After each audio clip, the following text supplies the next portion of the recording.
Hi, good day. So this is your favorite sensei, Miss Ima. So today, meron lang akong maikling isi-share sa inyo.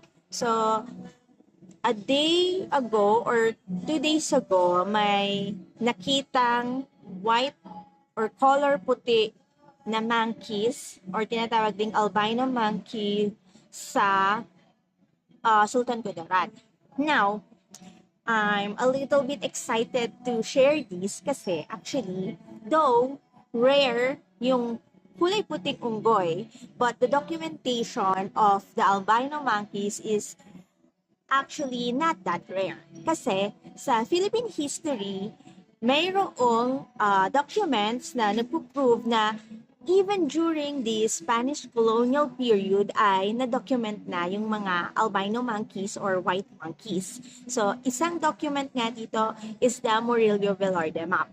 So, in here, sa mapa na to, makikita nyo na mayroong side ng mapa na nagpapakita ng daily life ng mga Filipino that time. And makikita nyo rito sa documentation na to na mayroong albino monkey. No? So this map was created or was, yes, it was created in 1730s, no? 1734 if I'm not mistaken. Pinagawa siya mismo ng hari ng Espanya that time.